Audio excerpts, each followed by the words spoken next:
네, 오전 재판이 좀 늦게 끝났었는데, 네, 뭐 좀 중요 정인이라서 좀 불가피한 상황이 있었습니다. 좀 양해해 주시기 바랍니다.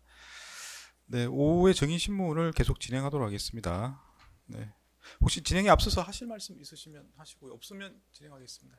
없습니다. 없으신가요? 네, 네, 정인 앞으로 나오시죠.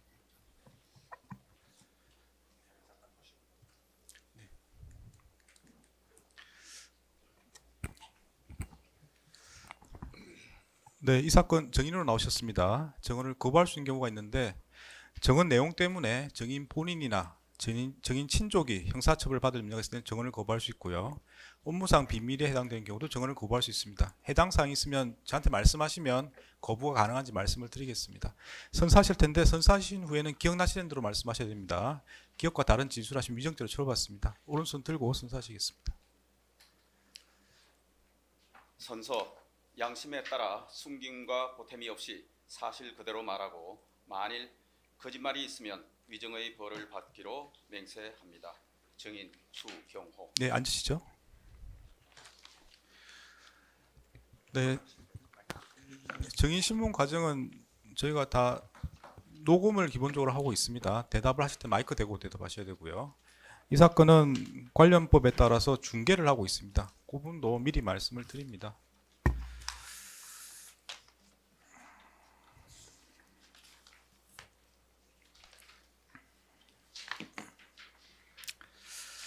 네, 정인 신문은 기본적으로 정인이 보고 들은 내용에 대해서 물어보는 겁니다. 그래서 대답하실 때 보고 들은 내용을 말씀하시고 설명하는 과정에서 본인 생각을 말씀하실 필요가 있는 경우도 있습니다. 그럴 때는 제 생각에는 해서 구별해서 말씀하시면 재판부에서 잘 이해할 수 있을 것 같습니다.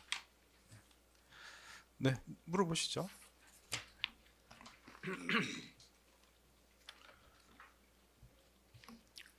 네, 제가 오늘은 증인이라고 부르겠습니다.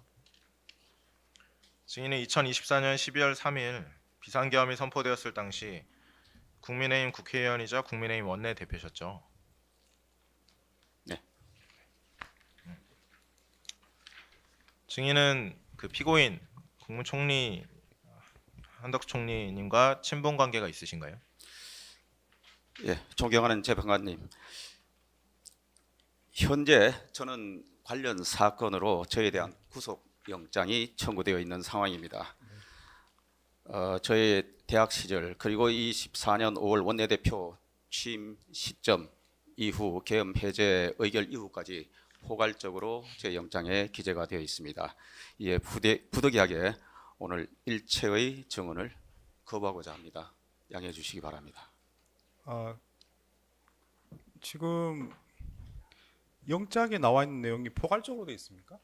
예, 제 대학 시절부터 제 의원 그리고 원내대표 활동 그리고 계엄 해제 이후 상황까지 적시되어 있습니다.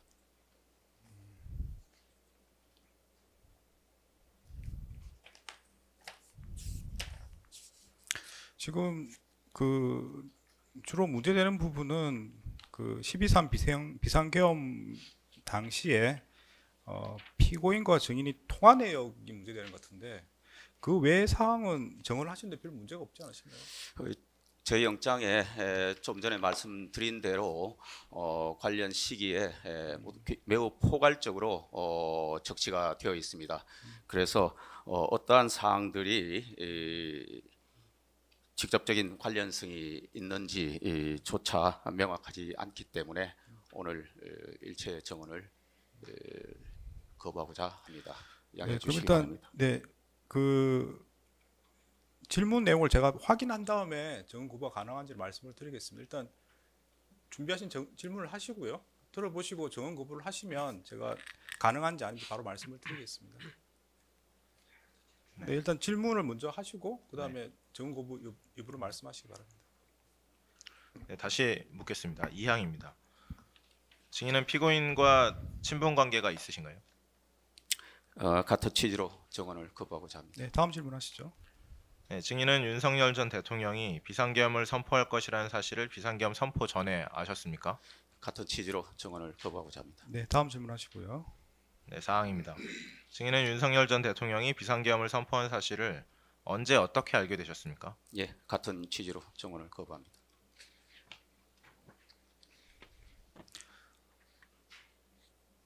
아, 이것도 거부하시는 겁니까? 이건 특별히 문제가 안 되는 질문 같은데 관련이 있습니까?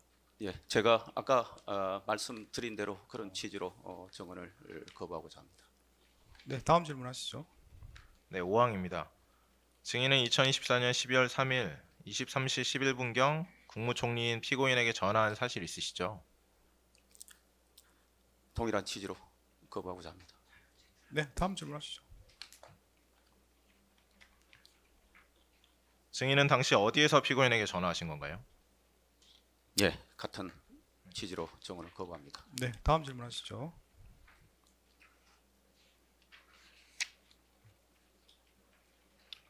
저희 화면 보시면 증인이 2024년 12월 3일 23시 11분경에 국무총리인 피고인에게 전화한 사실 확인되는데 기억 안 나시나요?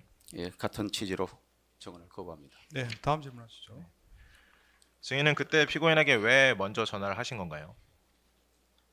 예, 같은 취지로 증언을 거부합니다. 네, 다음 질문하시죠. 증인이 피고인과 통화한 시간은 총 7분 32초 정도로 상당히 긴 시간인데 그때 피고인과 전화 통화에서 어떤 대화를 하셨는지 기억나십니까? 같은 취지로 증언을 거부합니다. 네, 다음 질문하시죠. 증인은 최근 10월 30일자 특검 조사에서 피고인으로부터 대부분의 국무위원이 비상계엄 선포에 반대했다는 말을 듣지는 못하였다고 진술했는데 그 진술이 사실인가요? 같은 취지로 증언을 거부하고자 합니다. 네, 다음 질문하시죠. 피고인 한덕수 총리는 증인에게 국무위원들이 비상계엄 선포에 반대했다는 말을 했다고 하는데 어떠신가요? 예, 증언을 거부합니다. 네, 다음 질문하시죠. 비상계엄 선포 당시 그 피고인 한덕수 총리께서 차량을 운전했던 국무총리 공관 경호대 경찰관은 피고인 한덕수 총리께서 증인과 통화하면서 추 대표 걱정하지 마라 라고 했다고 진술하는데 당시 피고인이 증인에게 어떤 것을 걱정하지 말라고 한 건가요? 예, 증언을 거부하고자 합니다. 네, 다음 질문하시죠. 그 경찰관 진술에 따르면 피고인이 증인을 안심시키려고 했었다고 진술하거든요. 그때 피고인이 증인을 상대로 어떤 것을 안심시키려고 했다는 것인가요? 예, 증언을 거부하고자 합니다. 그 통화 내용을 물어본 건 아니고요. 통화 당시에 차량에 국무총리 공관 경호대 경찰관이 있었던 건 사실입니까?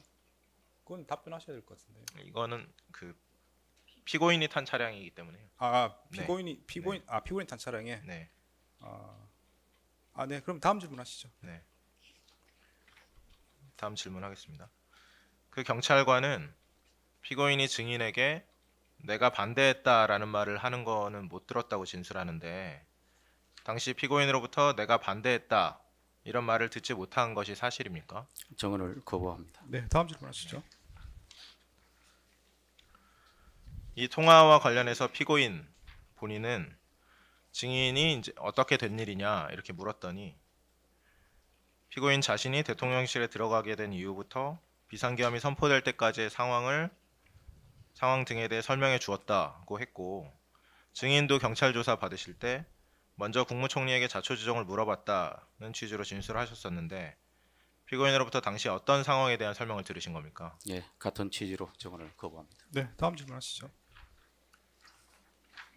증인은 당시 국회가 봉쇄되어 국회의원들이 국회에 출입하지 못하는 상황인 것을 알고 계셨죠. 증언을 거부합니다.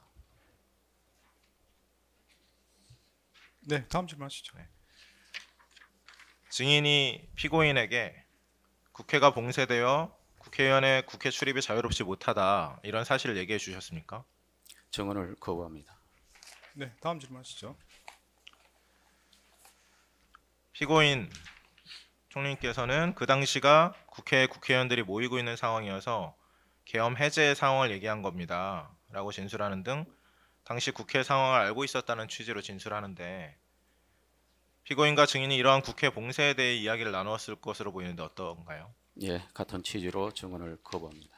네, 다음 질문하시죠. 증인은 피고인과 비상계엄 해제에 관한 얘기를 나누진 않으셨습니까? 정언을 거부합니다. 네, 다음 질문하시죠. 피고인이 비상계엄으로 인해 나라의 혼란이 우려되니 국민의힘 의원들을 조속히 소집해서 상황을 설명하고 국회에서 계엄 해제 요구 결의안을 통과시킬 수 있도록 하라, 이런 취지로 말을 하진 않았나요? 정언을 거부합니다. 네, 좀 마치겠습니다.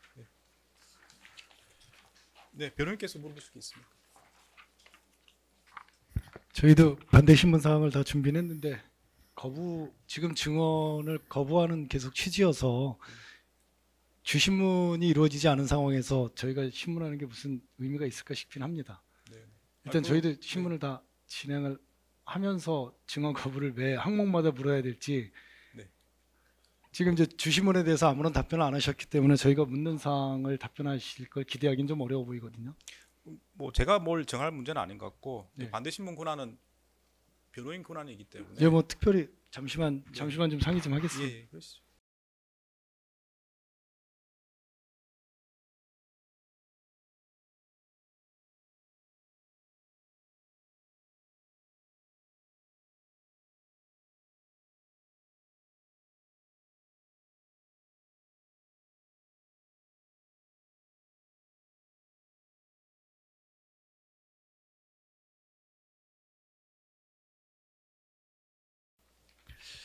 재판장님, 그러면 아마 일반적인 사항들 같은 것은 빼고 네.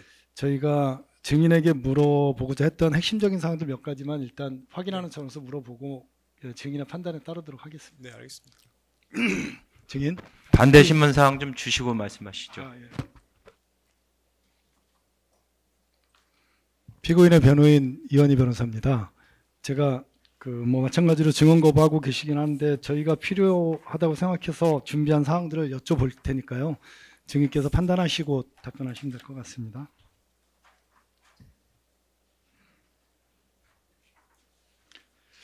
이랑 생략하고요. 원내대표라는 게 국회 교섭단체를 대표하며 국회 내에서 당론 조율을 하거나 각종 협상, 입법 처리 등의 업무를 담당하는 것은 맞습니까? 예, 같은 취지로 정언을 거부합니다. 아니, 그건 일반적인 내용이라서 답변을 하셔야 될 것 같습니다. 예, 같은 취지로 정언을 거부하겠습니다. 원내대표의 역할 등에 관해서도 예. 영장에서 이런저런 사항들이 적시되어 있기 때문에 이 내용도 거부하십니까? 예. 구체적인 국무총리가 대통령 보좌하고 행정에 관하여 대통령의 명을 받아 행정각부를 통할하는 역할을 한다는 것은 알고 계십니까? 예, 그럼 제가 직접 뭐 확인드릴 사항은 아닌 것 같습니다. 예, 정언을 거부합니다. 다음 질문하시죠. 나머지는 생략을 하고요. 필요한 부분만 좀 물어보겠습니다. 증인께서 7회 가항입니다. 증인께서 국회로 출발하면서 국회에서 중진회의를 소집할 것을 지시한 적이 있으시죠? 정언을 거부하겠습니다. 네, 다음 질문하시죠. 그 항목을 좀 특정해 주셔야 될 것 같습니다. 몇 톤지. 그 질문 사항 중에 몇 톤지를 좀 말씀해 주셔야 될 것 같습니다. 지금 7항의 가 7회 가양. 예, 7회 가였습니다. 네, 네. 7회 다항입니다. 증인이 당대표실에서도 국회에서 최고위원회의를 소집하신 적은 있습니까? 정언을 거부하겠습니다. 네, 다음 질문하시죠. 나머지 생략하고요. 10항 관련해서 포괄적으로만 물어보겠습니다. 증인이 피고인과 전화 통화를 할 때 피고인이 증인에게 추 대표 걱정하지 마라라고 이야기한 사실이 있습니까? 정언을 거부하겠습니다. 네, 다음 질문하시죠. 증인이 그때 사항입니다. 피고인에게 피고인은 어떻게 하실 계획이고 앞으로는 어떻게 예상하시냐 이렇게 물어본 적이 있습니까? 정언을 거부하겠습니다. 네, 다음 질문하시죠. 나머지 생략하고요. 12항입니다. 통화 당시에 피고인이 증인에게 국회 상황이 어떠한지 물어본 적이 있습니까? 정언을 거부하겠습니다. 네, 다음 질문하시죠.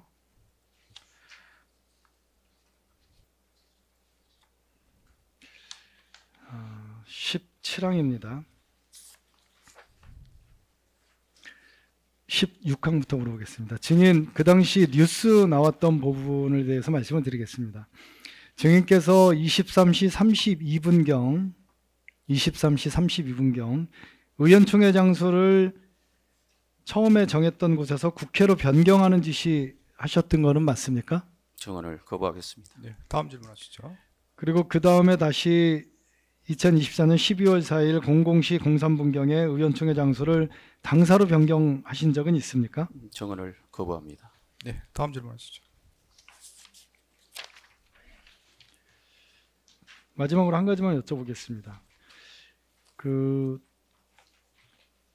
지금 증인께서 거부하고 계시지만 의원총회 장소를 당사에서 국회로 바꾸고 국회에서 다시 당사로 바꾸는 이러한 변경에 있어서 피고인과 대화를 나눠서 그에 따라서 상의한 후에 바꾸신 겁니까?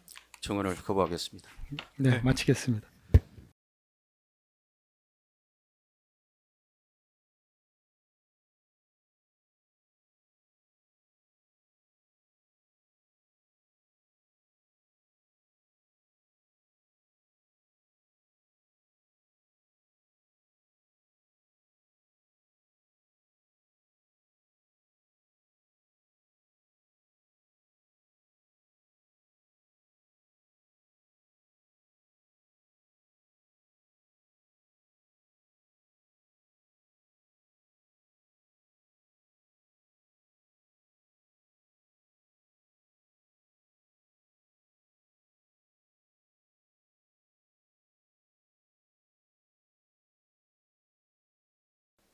네, 뭐 이 재판은 헌법과 법률에 따라 진행한 것이고 뭐 관련 규정에 따라서 정은 거부의 대상이 된다고 생각이 됩니다. 그래서 정은 거부를 허용했고 특히나 지금 증인 관련해서는 구속영장이 청구되어 있고 아마 그 내란 주요 업무에 종사했던 내용으로 제가 알고 있습니다. 그래서 중한죄로 지금 영장이 청구된 상태고 27일인가 아마 체포동의 결의가 있는 걸로 알고 있습니다. 그런 사정을 고려해서 헌법과 법률에 따라서 정은 거부를 다 허용했습니다. 네. 다만 증인은 뭐 거부하시는 건 본인이 권리신데 부총리도 하신 적이 있는 걸로 제가 알고 있고 그리고 원내대표도 하셨고 뭐 이런 상황이고 보면 어떻게 보면은 그런 걸 떠나서 좀 뭐 당당한 모습을 보이는 그런 게 있을 수도 있다고 생각하는데 뭐 끝까지 행사하시겠다면 지금 당연히 보장해 드리는 게 맞는 거고요. 다만 그런 측면에서 뭐 하시고 싶은 이야기는 없습니까? 이렇게 재판장님께 대단히 송구스럽습니다만은 모두의 말씀드린 상황 그리고 취지로 오늘 증언을 거부하게 되었음을 양해해 주시기 바랍니다. 더 하시고 싶은 말씀 없으시고요? 예, 특별히 없습니다. 뭐 하실 말씀 없으면 마치겠습니다. 네, 뭐 하실 말씀 변호인께서 뭐 하실 말 없으시죠? 마쳐도 되겠습니까? 예, 정의심은 마치겠습니다. 돌아가시면 되겠습니다. 네.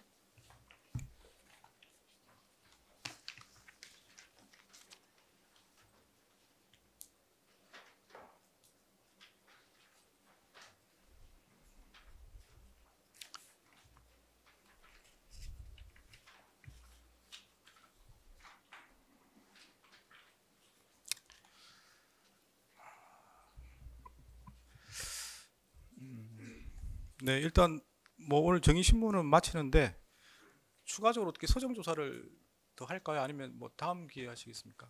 어떠십니까? 특검 측에서는 일단 재판장님 말씀에 따라서 준비는 돼 있는 상황입니다. 네, 변호인들께서 의견이 어떠신가요? 지금 아마 남은 분량 한 3시간 정도 말씀하셨던 것 같은데 어떤 시간이 어느 정도 될까요?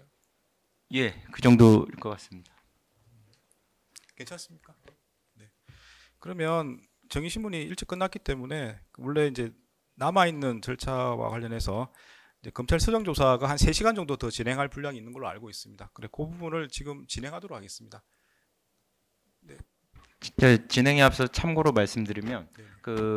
지금 이상민과 이상민 저희 관련자들 그 부분은 좀 나중에 하려고 좀 지금 상황에서는 좀 빠져 있습니다. 그 이유는 지금 그 재판부의 공판 조서가 아직 완성이 안 됐다 그래서 그 부분 완성되면 제출하면서 서중 조사를 그 부분 하도록 하겠습니다.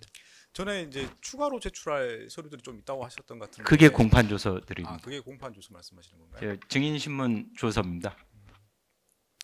말씀드린 것처럼 이제 추가 증거는 또 변호인들께서 보셔야 되고 검토하셔야 될 시간도 필요하기 때문에 그걸 좀 고려하셔야 될 것 같습니다. 그래서 아마 추가 제출하실 거면 미리 좀 준비를 하셔가지고 변호인들께 알려주시고 뭐 일람 복사가 되도록 하셔야 될 것 같습니다. 물론 뭐 공판 조서니까 당연히 증거 능력은 있겠습니다만 그래도 변호인들께서 의견 진술할 기회는 드려야 될 것 같아가지고 말씀을 드린 겁니다. 최대한 빨리 제출하도록 하겠습니다. 예, 알겠습니다. 그럼 네, 서정 조사 진행하도록 하겠습니다.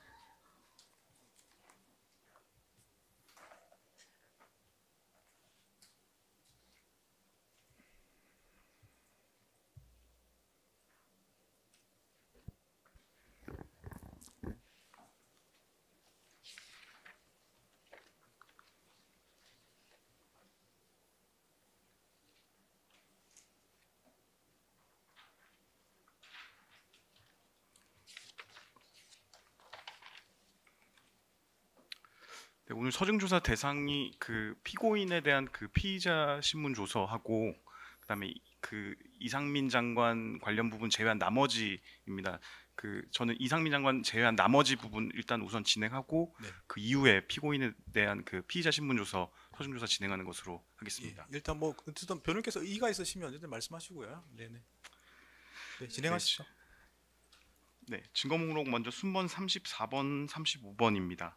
34번은 2024년 12월 30일 그 검찰 특수본에서 강의구가 참고인으로 조사를 받은 진술 조서이고 35번은 그 첨부 자료입니다.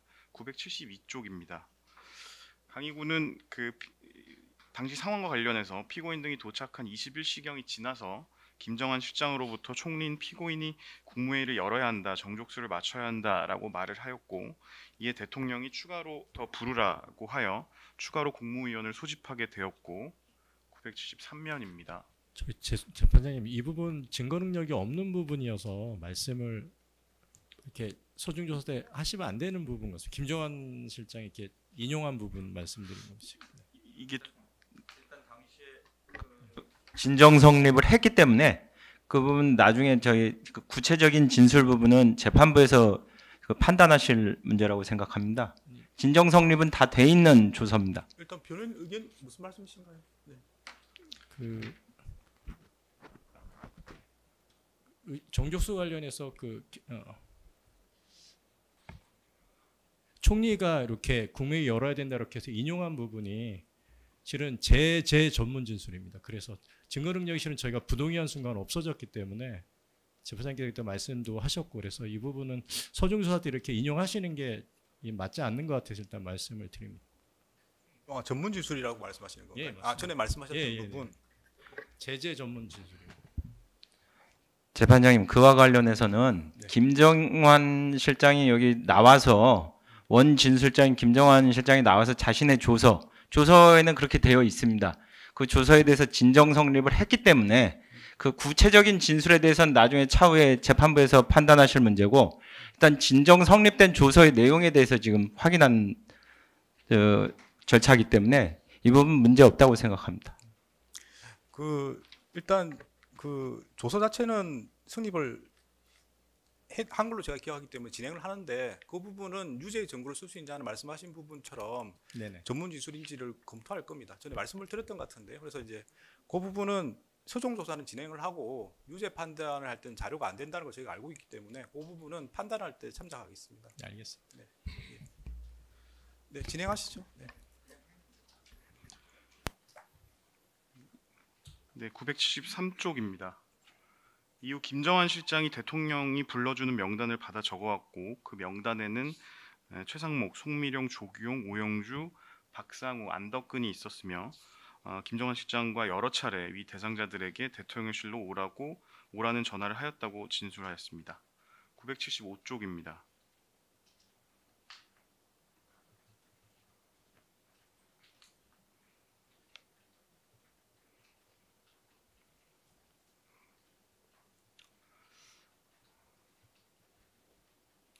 네, 김용현 장관이 비상계엄 선포문 10부를 복사해 달라고 했고 제목을 보고는 이 비상계엄 선포문 제목을 보고는 직원들에게 시키지 않고 본인이 직접 복사를 해서 김영훈 장관에게 건네주었고 김영훈 장관이 이를 국무위원들에게 나누어 주는 것을 봤다는 취지입니다. 977쪽입니다.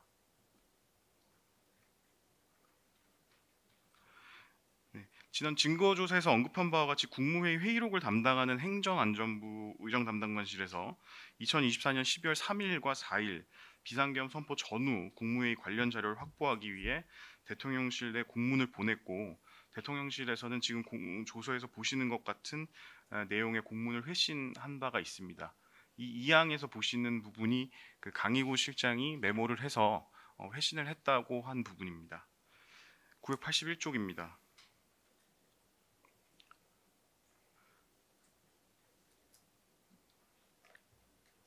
그 작성 경위에 관해서 강희구 실장은 그 국무회의를 해야 하니 정족수를 채워야 한다고 총리께서 말을 했기 때문에 국무회의라고 생각해서 적은 것이고 정족수를 채웠고 심의를 거쳤기 때문에 국무회의라고 기재했습니다라고 진술하였습니다.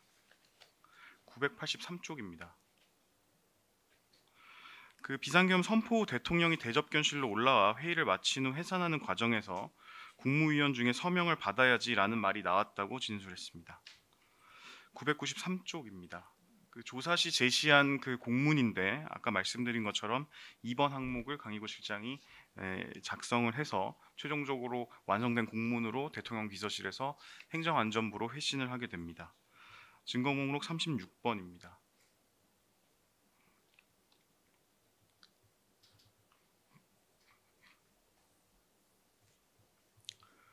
(36번은) 2025년 2월 25일 검찰 특수본에서 강희구가 참고인으로 조사를 받은 진술 조서입니다. 1014 15쪽입니다.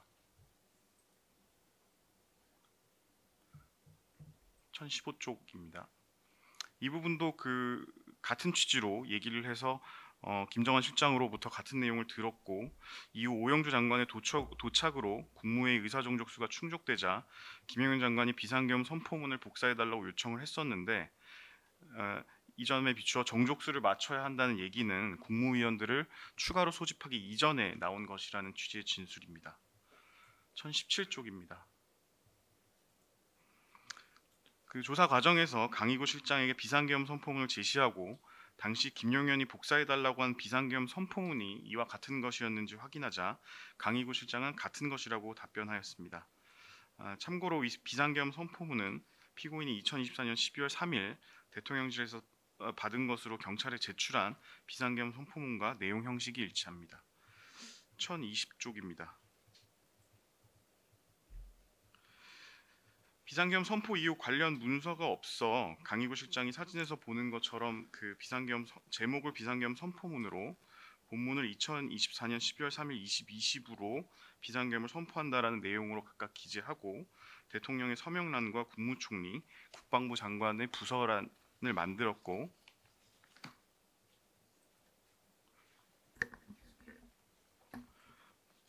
그 1021쪽은 총리인 피고인에게 서명이 필요하다고 했더니 피고인이 공관으로 오라고 하여 행정관을 보내 피고인으로부터 서명, 즉 부서를 받았으며 이후 대통령의 서명까지 받아 문서를 완성해야 했다는 진술입니다.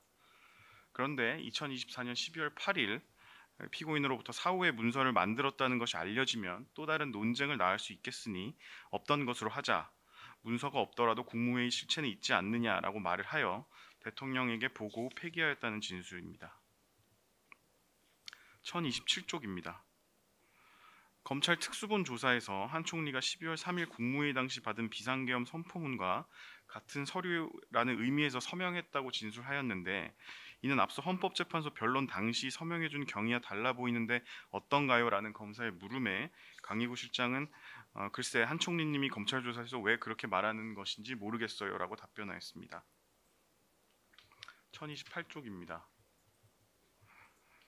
비상계엄 관련 문서 그 사후 문서 폐기와 관련해서 강희구 실장은 그 진술서를 윤석열 대통령 탄핵 심판 절차에서 헌법재판소에 제출하였고 위 진술서에는 피고인이 문서가 없어도 국무회의 실체는 있지 않냐라는 말을 들었다는 내용이 포함되어 있다라는 진술입니다. 1031쪽에 진술인은 그 검사의 비상계엄 국무회의에서 대통령, 총리 등의 부서 행위가 있었다는 의미에서 총리의 서명 등을 받은 것이지요라는 물음에 네 그렇습니다라고 답변하였습니다. 즉 피고인은 서명이 부서의 의미라는 것입니다. 1033쪽입니다.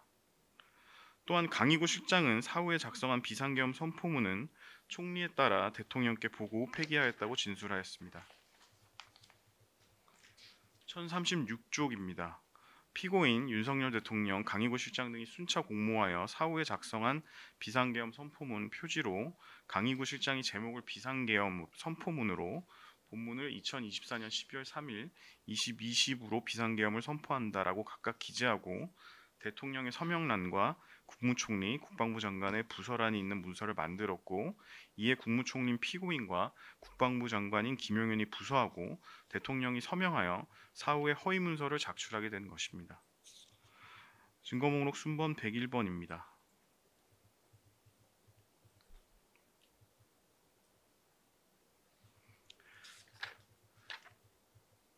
101번은 앞서 본 그 공문과 관련하여 강희구 실장이 허위 공문서 작성 등 혐의로 경찰에 입건되어 피의자로 조사를 받으면서 작성된 피의자 신문 조서입니다. 2989쪽입니다. 2024년 12월 3일 22시 15분경 오영주 장관 도착 이후 김영현 장관이 비상계엄 선포문을 주면서 복사해달라고 하였고 대통령은 처음에는 국무총리인 피고인, 외교부 장관, 행안부 장관, 법무부 장관, 통일부 장관, 국정원장만을 불렀는데 이후 21시경 넘어서 김정한 실장을 통해 경제부총리, 농림부 장관, 보건복지부 장관, 중소벤처기업부 장관, 국토부 장관을 추가로 불렀고 당시 김정한 실장으로부터 피고인이 회의를 열어야 한다, 정족수를 채워야 한다라고 말하는 것을 들었다는 진술입니다. 2995쪽입니다. 강희구 실장은 추가로 국무위원들을 소집한 경위와 관련해서 김정한 부속실장으로부터 국무총리인 피고인이 대통령에게 회의를 열어야 한다, 정족수를 채워야 한다라는 말씀을 들었다고 진술하고 있습니다. 3001쪽입니다. 비상계엄 선포 이후 대통령 주재 회의를 마치고 누군가 서명을 해야지라는 말이 나왔다고 진술합니다. 3009쪽입니다. 비상계엄 선포 후 김영현 장관이 강희구 실장이 복사한 비상계엄 선포문을 국무위원들에게 나누어 주었다는 진술입니다.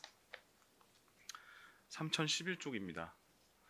당초 강희구 실장은 행전안전부에 회신하려는 공문에 별도의 당구장 표시로 회의 시간과 관련하여 21시 40분부터 회의 시작이라고 기재를 하였는데 그 이유에 대해 오영주 장관이 22시 15분경에 도착하였기 때문에 22시 17분을 회의 시작 시간으로 기재하면 22시 22분까지 너무 짧은 시간이잖아요 라고 답변하였습니다. 강희구 실장의 진술만 놓고 보더라도 비상계엄 선포 전 국무회의가 없었고 피고인의 주장과 달리 추가로 소집된 국무위원들이 반대 의견을 개진하지도 않았음을 알 수 있습니다. 증거목록 순번 102번입니다. 3022쪽은 그 강희구가 그 특검 조사 시에는 특검 전 조사에서는 법무법인 H로의 김상배 변호사를 변호인으로 선임하였습니다. 참고로 지난 증인 신문 과정에서도 확인되었지만 강희구 실장은 사후에 허위로 작성한 비상계엄 선포문을 대통령에게 보고한 후 폐기하였다고 진술하다가 특검 조사 직전에 윤석열 대통령을 변호하고 있는 최명성 변호사를 추가로 선임한 후 대통령에게 보고하지 않고 폐기하였다고 진술을 번복한 바 있습니다. 증거목록 순번 103번 3025쪽입니다. 이것이 행정안전부에서 2024년 12월 3일과 4일 개최된 국무회의와 관련하여 자료를 요청하는 공문입니다. 순번 104번은 핸드폰 교체가 증거인멸의 의도가 아니었다는 점을 입증하기 위한 강희구 실장이 제출한 카카오톡 대화 내용이고 105번 3027쪽은 강희구 실장이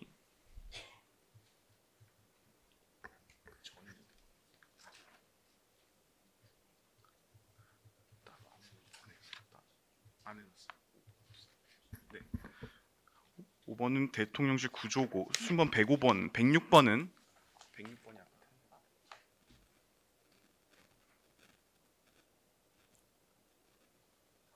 문자 메시지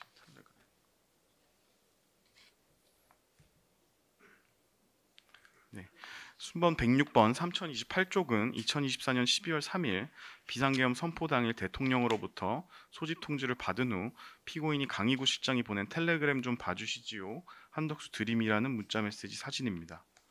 순번 107번은 앞서 보신 것처럼 2024년 12월 3일 회의 관련 자료를 요청하는 행안부 의전 담당관실 공문에 대해서 대통령실에서 회신한 공문입니다. 순번 108번 3033쪽은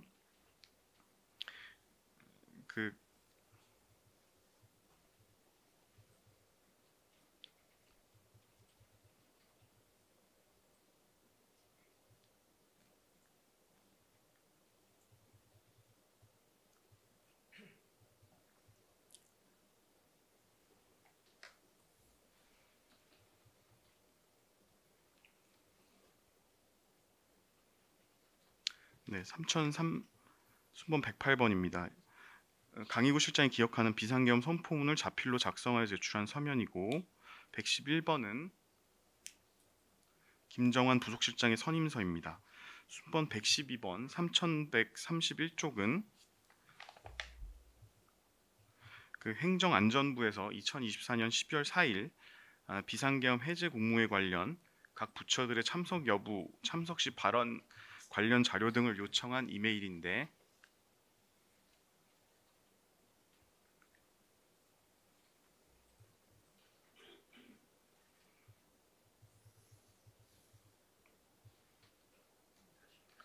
네, 순번 111번부터 다시 말씀드리겠습니다. 111번이 김정환 부속실장의 변호인 선임서고 112번은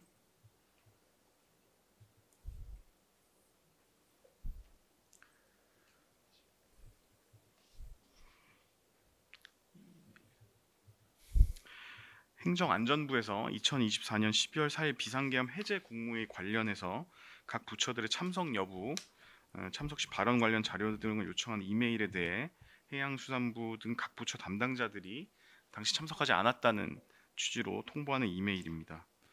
순번 117번입니다. 순번 117번은 지난 1회 기일에서 서중조사한 윤석열 대통령에 대한 탄핵 결정문을 통해 파악한 12상 비상계엄의 절차적 하자에 관한 특검 작성의 수사 보고로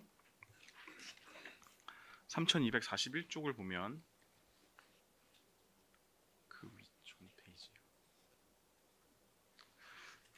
1전 페이지.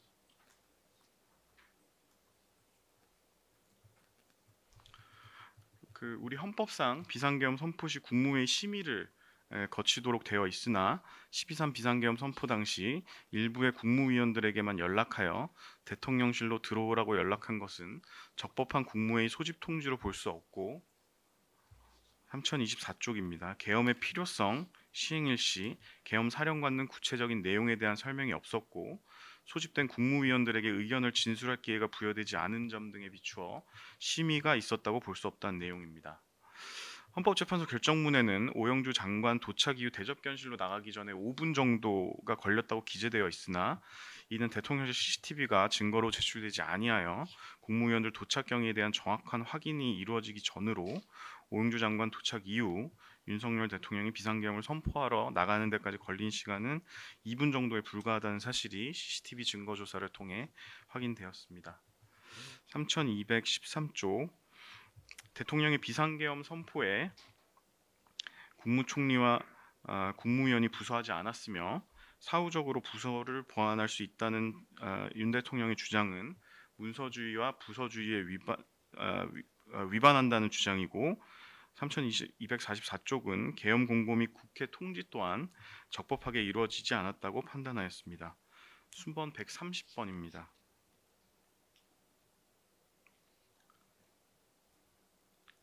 앞서 말씀드린 것처럼 강희구 실장 특검 조사 전에 제출된 변호인 선임서로 이때는 윤석열 대통령과 같은 변호사를 변호인으로 선임한 사실을 알 수 있습니다.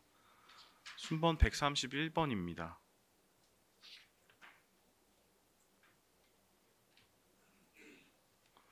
강희구 실장에 대한 2025년 6월 30일자 특검 작성 진술 조서입니다.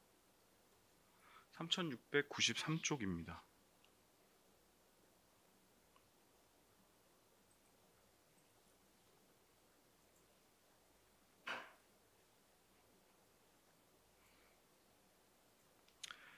그 변호인 선임 경위와 관련해서 그 2025년 6월 30일 조사에서부터 진술이 번복되었고, 그 관련해서 강희구 실장은 변호인 선임이 그 진술 번복이나 그 윤 대통령과의 통모 의도가 없었다는 취지로 진술을 하고 있습니다. 3708쪽입니다.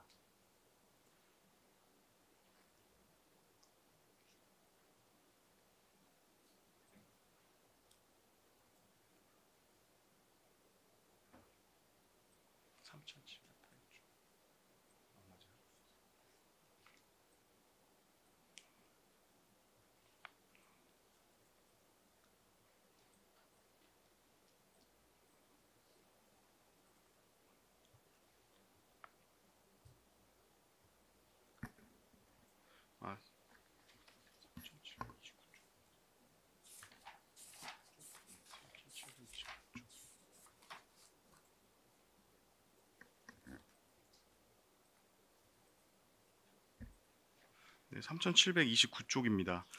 2024년 12월 6일 피고인으로부터 서명을 받은 직후 김영현 장관의 서명을 받았고, 그 다음 날인 2024년 12월 7일 윤석열 대통령의 서명을 받았다는 진술입니다.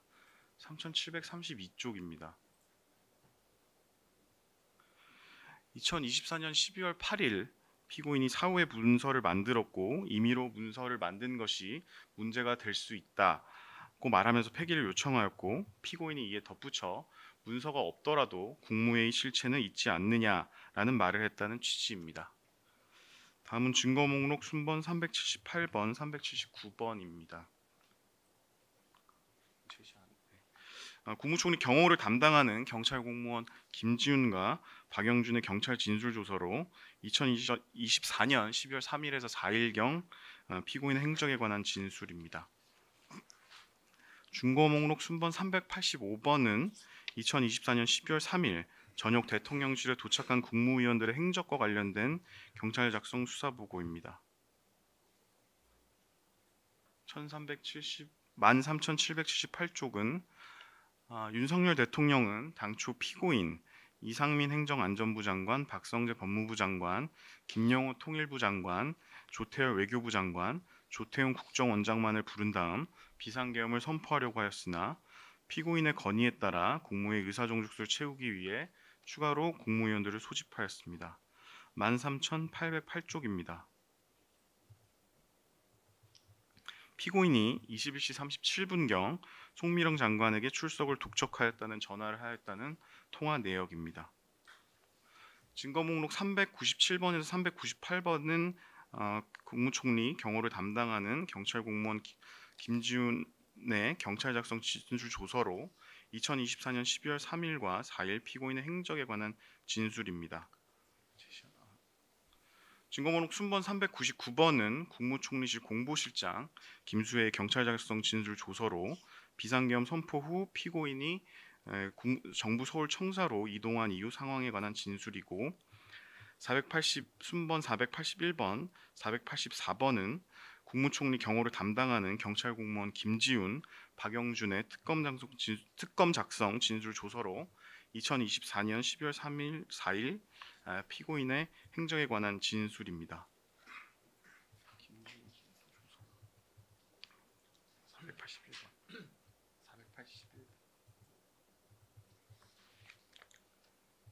네, 16,985쪽입니다.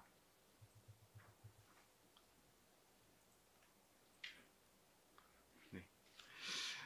김지훈은 피고인의 관영차를 운전하는 경호관으로 2024년 12월 3일 비상계엄 선포 후 피고인이 대통령실에서 나와 정부 서울 청사로 이동하면서 누군가와 통화하는 것을 들었고, 피고인이 상대방을 추 대표라고 부르면서 추 대표 걱정하지 마라 라고 말하는 것을 들었다고 진술하는데, 피고인의 통화 내역을 확인한 결과 피고인과 통화한 추 대표라는 사람은 당시 여당인 국민의힘 원내대표 추경호 의원으로 밝혀졌습니다.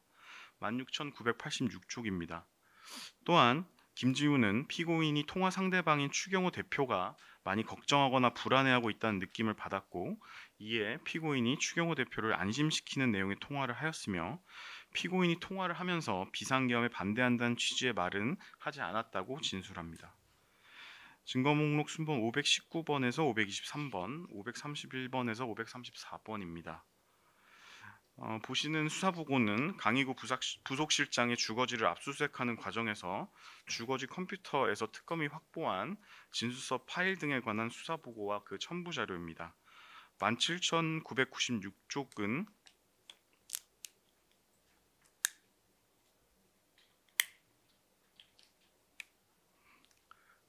강의구 실장이 직접 작성한 진술서로 그 내용을 보면 그 오영주 장관 도착 이후 김영현 장관이 비상계엄 선포문을 건네주며 복사해달라고 하였고, 그 복사한 비상계엄 선포문을 당시 참석한 국무위원들에게 나누어 줬다는 진술입니다. 조금 밑으로 내려주시겠습니다.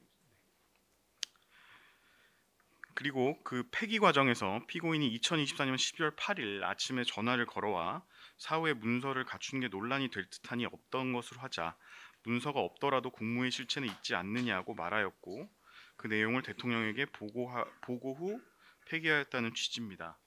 문건 작성일자가 보시면 2월 24일에 작성된 것으로, 비상계엄 문건 폐기 직후 작성된 것으로 신빙성이 높다고 할 것이고, 2025년 6월 특검에서의 변경된 진술은 믿기 어려운 것으로 판단됩니다. 17,999쪽입니다. 강의구 실장이 문서주의와 부서주의를 위반한 12.3 비상계엄 선포의 절차상 하자를 감추기 위해 국무총리인 피고인과 관계 국무위원인 국방부 장관이 부서하고 대통령이 서명한 문서로서 비상계엄을 선포한 것처럼 가장할 의도로 허위로 작출한 문건 파일입니다. 순번 531에서 534번도 이 압수물을 출력해서 첨부한 기록에 편찬한다는 취지의 수사 보고입니다. 순번 539번 제시하겠습니다. 국무총리실 공보실장 김수의 특검 작성 2025년 7월 30일자 진술 조서입니다. 18,314쪽입니다.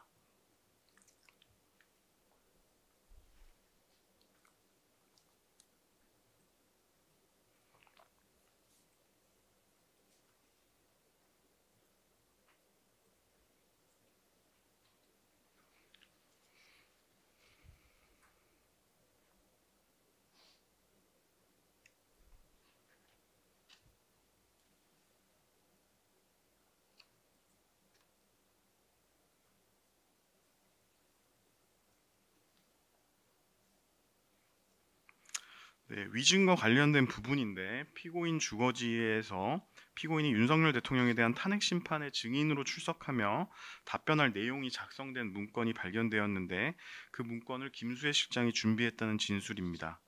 다음 18,315쪽입니다. 보시면 피고인은 증인으로 출석하기 전 경황이 없어 이 박스안을 보시면 경황이 없어 정확히 기억나지 않는다라는 답변을 준비해서 기억나지 않는다는 취지로 대응하기로 준비한 사실이 확인됩니다. 18,316쪽입니다. 또한 2024년 12월 3일 대통령실에서 비상계엄 관련 문건을 받았고, 이를 분명히 기억하고 있음에도 받지 않았다고 답변하기로 마음먹고 그 이유를 물어보는 경우 다른 일에 주의를 기울일 경황이 없었습니다라고 변명도 미리 준비하는 것으로 확인됩니다.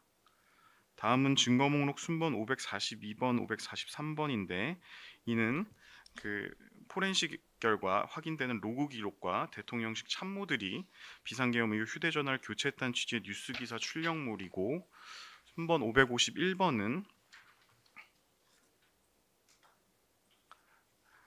피고인 휴대폰 포렌식 결과와 관련한 자료로 피고인이 형법상 내란죄, 목적 예비비, 폐악질, 그리고 다음 페이지에 친위 쿠데타 등을 검색한 사실이 확인됩니다. 순번 558번입니다. 한번 558번은 경호처 소속으로 사실상 김용현의 개인 비서로 근무한 양호열의 2025년 7월 18일자 특검 진술 조서인데 19,496쪽을 보면 비상계엄 선포 이후인 2024년 10월 7일경에 김정한 실장이 김용현 장관의 공간에 방문했다고 진술하고 있습니다. 당시 시기 및 상황 등에 비추어 비상계엄 선포문 사후 부서를 받기 위해 강의구의 지시로 김용현 장관의 공간에 가서 서명을 받은 사람이 김정한 실장인 것으로 보입니다. 순번 611번은 강의구 부속실장에 대한 2025년 8월 21일 특검의 2회 진술 조서로 22,768쪽을 보시면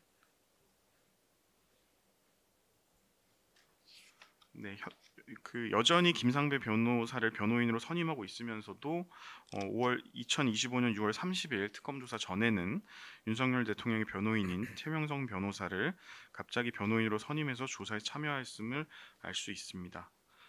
다음은 22,772에서 22,773쪽입니다.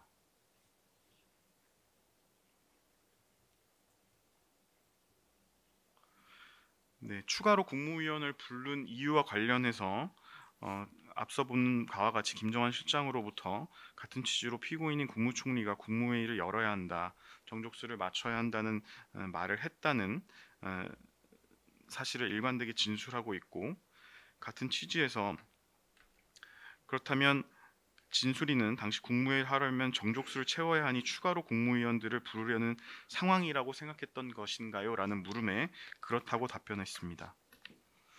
22,779쪽입니다. 비상계엄 선포 후 대접견실에서 대통령 주재로 회의를 하던 중 이상민 장관이 강의구 실장을 부른 이유와 관련하여 이상민 장관이 강의구 실장에게 참석자 명단, 등청 시간 등을 기록해놔야 한다는 취지로 말을 하였다고 진술하고 있습니다. 22,782쪽입니다. 또한 이상민 장관이 강의구 실장에게 국무회의에 참석한 국무위원들을 서명을 받아야 하니 한번 챙겨보세요 라는 말을 했다고 진술하고, 22,784쪽은 비상계엄 선포 이후 대접견실 회의를 종료하고 국무위원들이 대접견실에서 퇴실하다가 다시 들어온 상황과 관련한 진술인데, 강의구 실장이 서명받는 것을 알아보고 있다, 서명을 준비하고 있다는 취지의 말을 하였다는 진술입니다. 증거목록 순번 612번은 국무회의를 담당하는 국무조정실 사무관 정송에 대한 2025년 8월 22일자 특검 작성 진술 조서로 국무회의 절차 일반에 관한 내용입니다. 다음으로 계속해서 피고인에 대한 피의자 신문 조서에 대한 서증 조사를 이어서 하겠습니다. 네, 오늘 서정할 때 사용하신 시나리오도 좀 제출해 주시면 제가 참조하도록 하겠습니다. 다 묶어서 참고 자료를 제출하겠습니다. 예, 그렇게 하시죠. 네.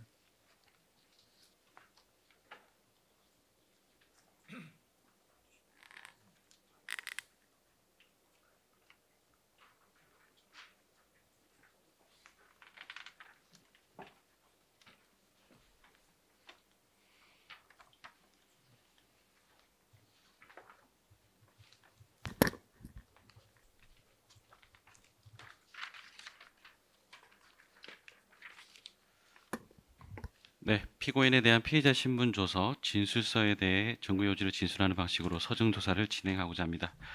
먼저 순번 42번, 566번, 2025년 1월 21일자 검찰 특수본 작성 피의자 신문 조서입니다. 2153쪽입니다. 평소 국무회의 진행에 대하여 피고인은 국무위원들 사이에 조율 과정이 있을 때도 있고 합의가 이루어지지 않을 경우 다음번 국무회의에서 재논의를 하기로 할 때도 있다고 진술하였습니다. 통상 국무회의에서는 실무자 간 협의를 거친 다음 안건들이 상정되므로 심의가 비교적 간단하게 이루어지는 경우가 많지만, 필요한 경우에는 국무회의 자체에서 관계 부서 간 의견 조율이나 실질적으로 심의가 이루어지기도 한다는 것을 알 수 있습니다. 다음입니다. 특히 피고인은 필요한 경우에는 제가 국무위원들에게 묻기도 합니다 라고 진술하고, 국무회의에서 의안에 대해 반대 의견을 표시해 본 적이 있는가요? 라는 질문에 저는 가끔 있죠 라고 진술하여 국무회의 자체에서도 피고인이 의견을 표시해 왔다는 점이 확인됩니다. 이는 이번 비상계엄 선포 당시 회의 과정에서 피고인이 반대 의사를 표시하지 않고 다른 국무위원의 의견을 묻지도 않았다는 점과 다르다는 사실을 알 수 있습니다. 다음입니다. 2158쪽입니다. 피고인이 대통령실로 가게 된 경위와 관련하여 피고인은 윤석열 전 대통령의 휴대전화 번호까지 언급하면서 윤석열 전 대통령으로부터 직접 대통령실로 오라는 연락을 받았다라는 취지로 진술하였습니다. 그러나 피고인의 통화 내역에서는 이 무렵 윤석열 전 대통령과의 통화 사실이 확인되지 않는 바 윤석열 전 대통령이 피고인에게 텔레그램 등 보안성이 강화된 메신저 애플리케이션으로 전화를 걸었을 가능성이 있습니다.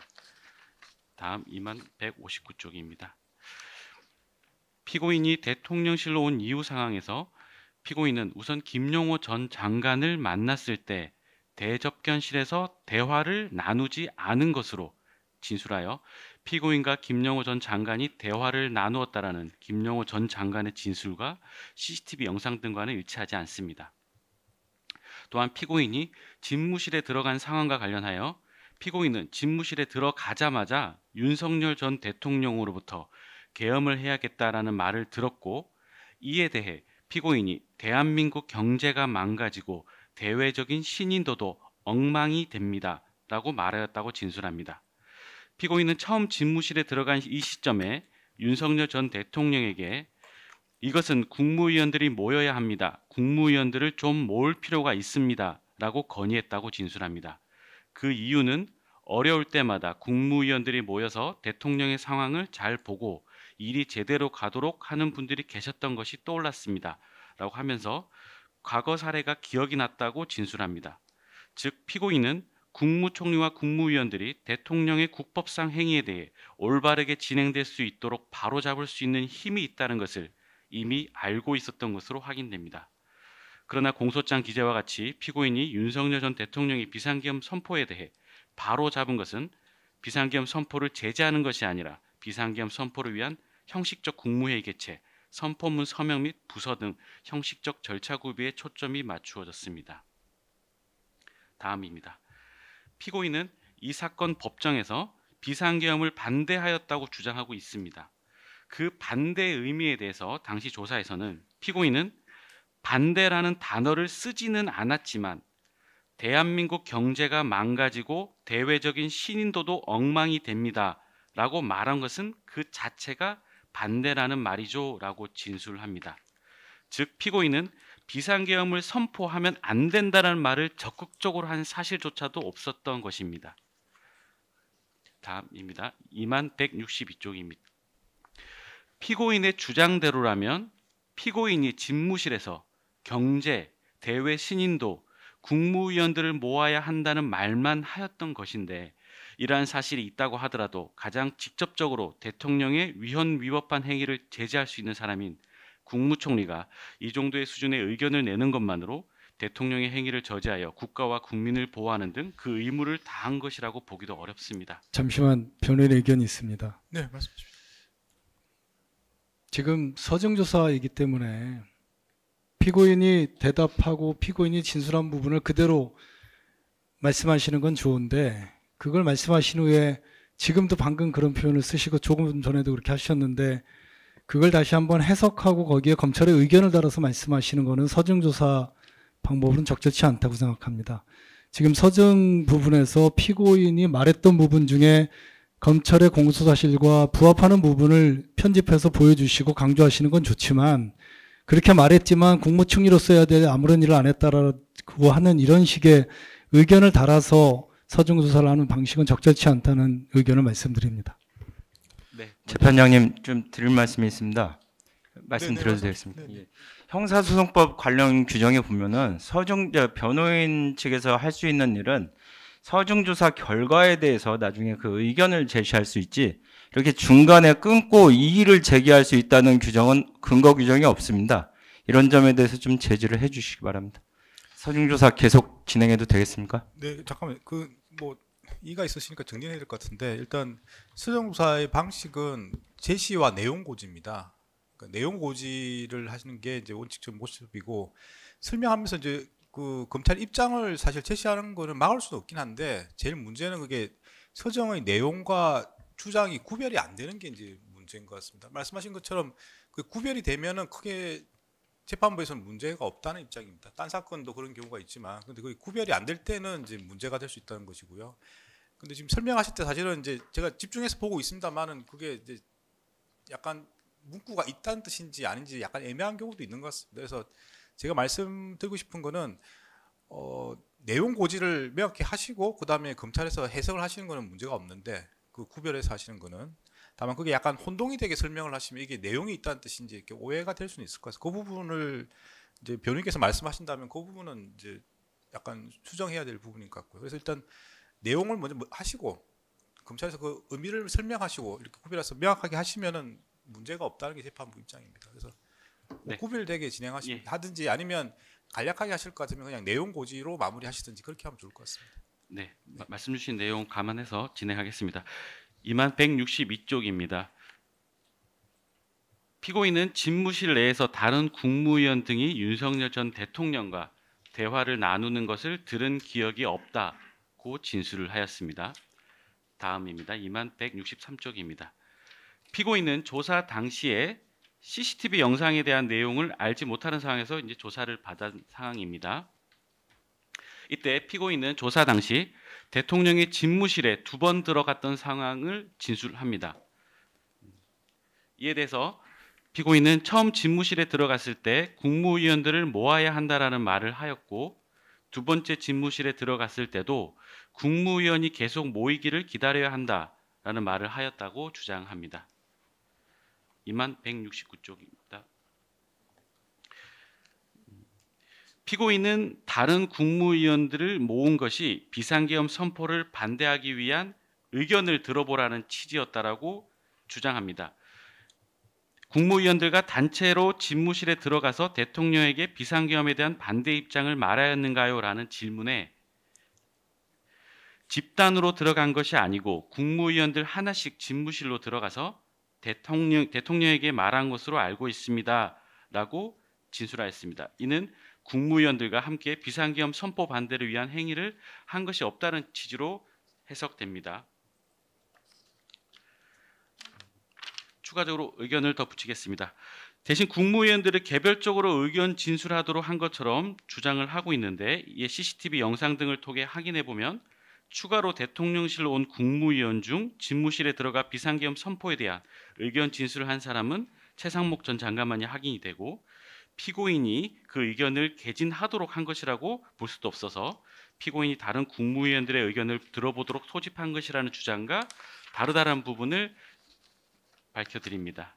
2171쪽입니다.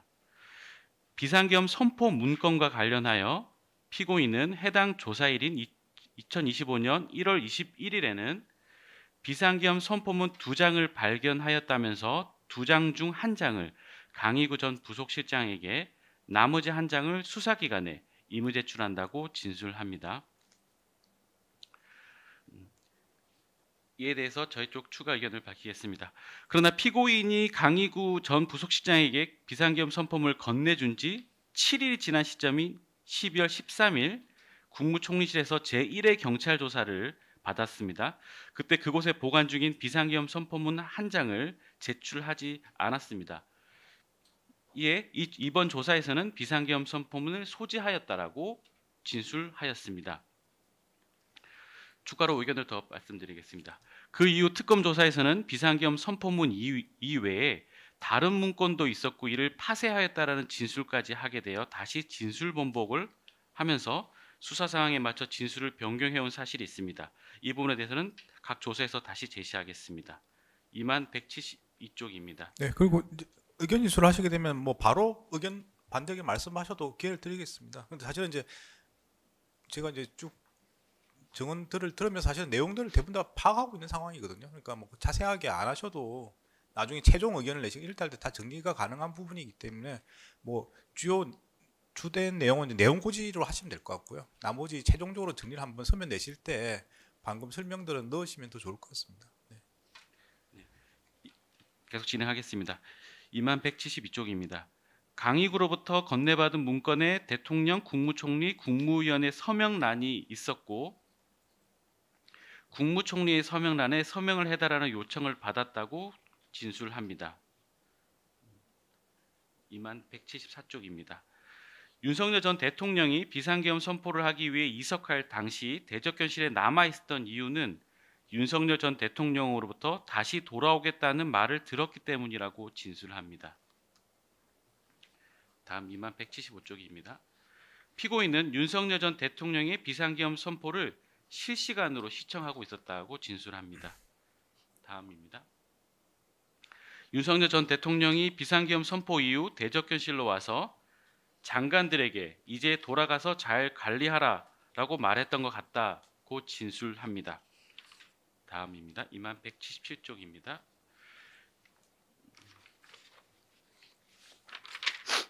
피고인은 윤석열 전 대통령이 최상목 전 장관에게 문건을 건네는 것을 보았으나 그 내용을 모르겠다고 진술합니다.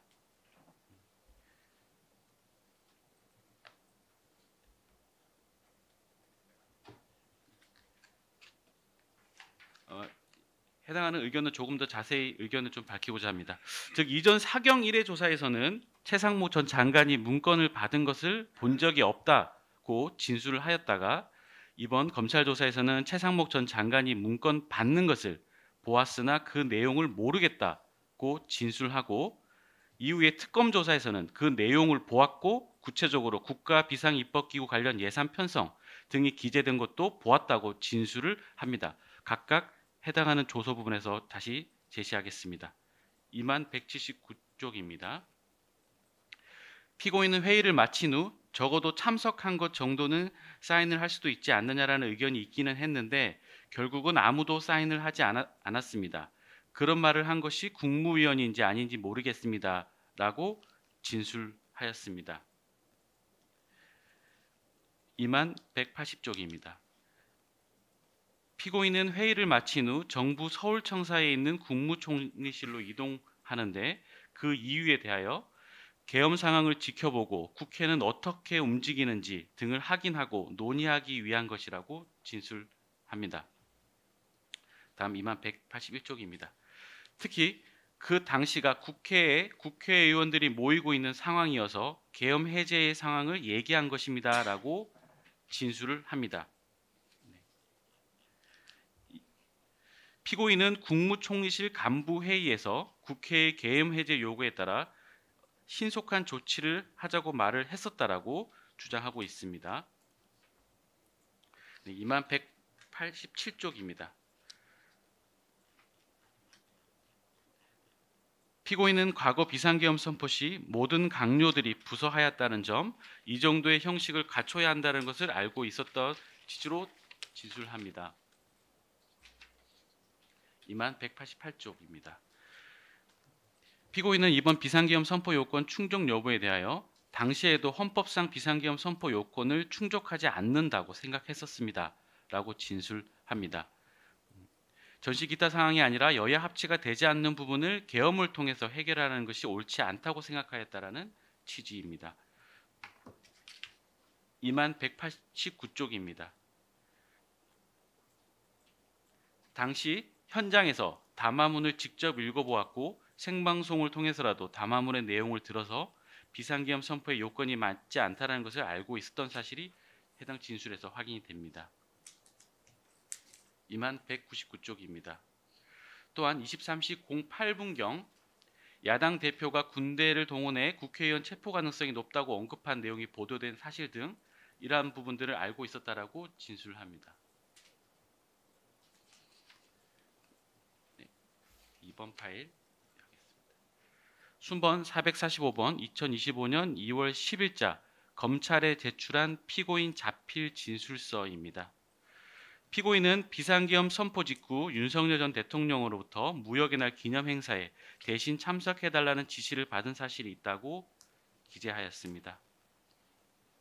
다음 3번 파일인 순번 573번 2024년 12월 경찰에 제출한 피고인 자필 진술서입니다. 2228쪽입니다.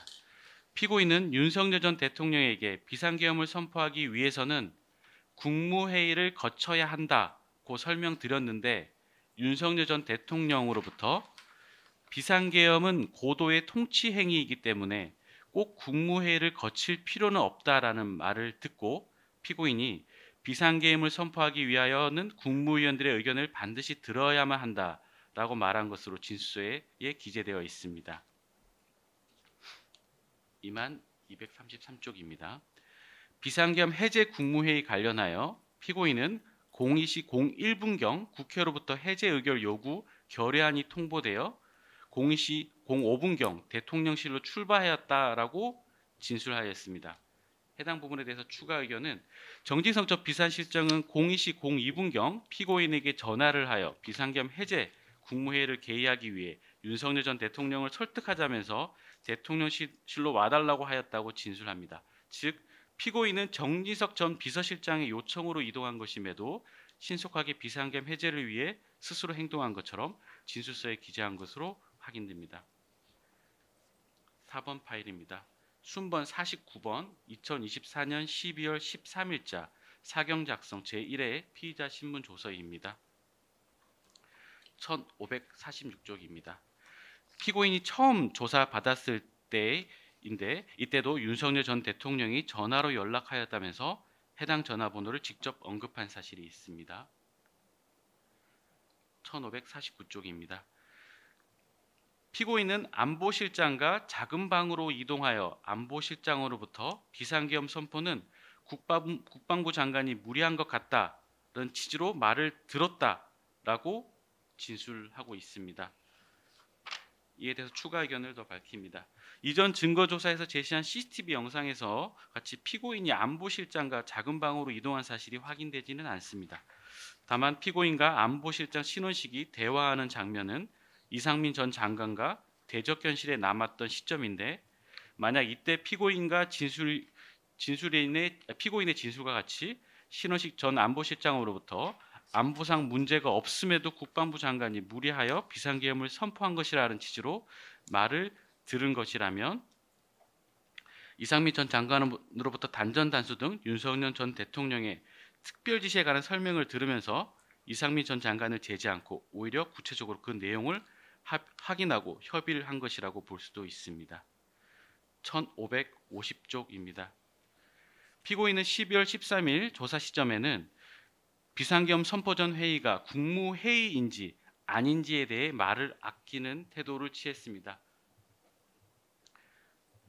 앞서 제시한 1월 21일자 조사 당시에서는 국무회의가 아니라고 적극적으로 진술하였었습니다.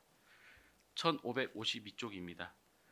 피고인은 이때도 윤석열 전 대통령에게 비상계엄을 하면 안 된다고 말하였다고 주장하는데 앞서 본 검찰 피의자 신문 조서에서 확인한 바와 같이 피고인이 윤석열 전 대통령에게 반대라고 직접 말한 사실이 없다고 진술한 부분하고 다른 상이한 점을 알 수 있습니다. 1554쪽입니다. 회의 종료 후 부서를 받으려고 한 점에 대해 참석한 사람 사인 정도 받으려고 했다고 진술하였습니다. 1555쪽입니다. 국무회의 적법 절차 여부에 대해서도 제가 평가하기 어렵습니다라고 대답한 사실이 확인됩니다. 비상계엄 선포 이후 대통령이 다시 대접견실로 왔는지에 대해서도 모른다고 진술하고 비상계엄을 알게 된 시점이 휴대폰 영상을 본 시점이라고 진술하는 등 검찰 조사에서와 다르다는 부분이 확인됩니다. 1556쪽입니다. 계엄 포고령을 보지 않았고 모른다라고 진술을 했습니다.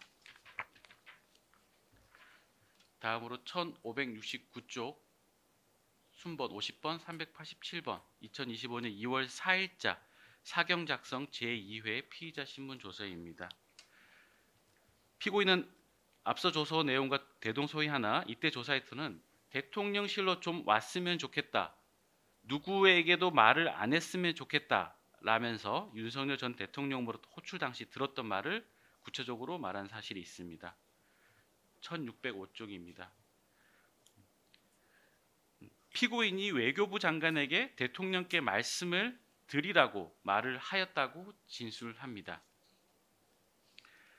1655쪽 순번 52번 419번 2025년 5월 26일자 사경 작성 제3회 피의자 신문 조서입니다. 1662쪽입니다. 피고인은 대통령께 우리나라 대외 신인도에 큰 타격을 줄 것이다 라며 반대하였다라고 주장합니다. 이는 의견을 붙인다면 앞서 보여드렸던 내용에서는 대외 신인도도 엉망이 된다라고 말하였던 것에 비해서 강한 어조로 타격을 준다라고 진술을 바꾼 것으로 확인됩니다. 1664쪽입니다. 피고인은 비상계엄 선포문에 사인을 해서 대통령실에 보낸 것은 문제가 될 소지가 있다고 판단했다고 진술합니다. 1673쪽입니다. 피고인은 비상계엄 당일 받은 문건은 비상계엄 선포문이 2장이 전부였다고 진술하였습니다. 1679쪽입니다. 해당 조사 시 오후 조사에서부터는 대통령실 CCTV 영상이 존재한다는 점을 고지받고 그 내용을 설명드리면서 조사를 받은 사실이 확인됩니다. 이때 피고인은 휴대전화 이외에 따로 소지한 소지품이 없었고 대통령실로 들어오면서 아무런 문건을 가져가지 않았고 따로 받은 것도 없다는 취지로 진술합니다. 1684쪽입니다. 피고인은 이번 경찰 조사에서는 대통령실 CCTV 영상에서 확인된 문건 등에 대해 기억나지 않는다는 취지로 일률적으로 주장하였습니다. 1705쪽입니다. 피고인은 대적견실에서 이상민 전 장관과 독대한 상황에 대해 이상민 전 장관과 국정안전 및 치안 등에 대한 대화를 나누었다고 주장합니다. 다음으로 순번 134번 2025년 7월 2일자 피고인 작성 진술서입니다. 3825쪽입니다.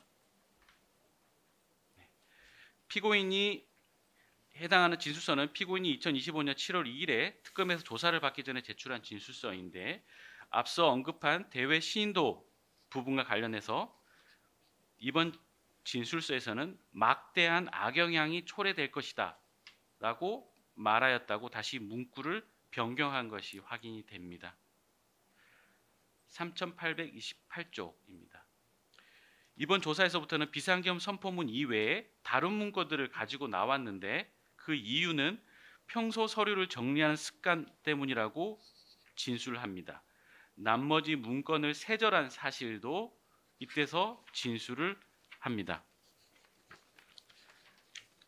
다음으로 6번 순번 132번 2025년 7월 2일자 특검 작성 피의자 신문 조서입니다.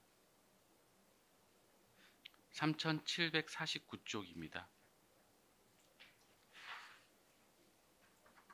피고인은 CCTV를 보지 않았으나 그 내용을 설명 듣고서 당시 문건 소지 사실이 기억났다라는 취지로 주장을 합니다. 3753쪽입니다. 피고인은 대외 신인도에 큰 문제가 되니 안 하는 것이 좋겠다라는 생각을 말씀드렸고 라고 진술하여 안 하는 것이 좋겠다, 즉 반대라는 것을 직접 말했다라고 진술을 한 것처럼 이때는 진술을 하게 됩니다. 3754쪽입니다. 피고인은 여전히 집무실에서 다른 국무위원들이 무슨 말을 했는지 기억이 나지 않는다라고 진술합니다. 3755쪽입니다. 피고인은 헌법 제77조, 개헌법 제2조 등 비상계엄 선포 요건에 관한 규정을 알고 있었다라고 진술합니다. 3756쪽입니다. 피고인이 윤석열 전 대통령에게 국무회의라는 표현도 쓰지 않았을까 합니다. 라고 진술합니다. 또한 국무회의 심의가 요건이라는 생각도 했었고 윤석열 전 대통령이 피고인의 말을 국무회의를 하여야 한다라는 취지로 다음입니다. 받아들였을 수 있다고 그렇게 생각할 수 있다고 생각합니다. 라고 진술합니다. 3763쪽입니다. 피고인이 당시 대통령실에서 비상계엄 선포문을 보았기에 그 그 비상계엄 선포문에 22시라고 기재된 것도 보았을 것이라면서 그 시간이 되자 다시 윤석열 전 대통령에게 국무위원들을 기다려야 한다고 말했던 것으로 기억한다라고 진술합니다.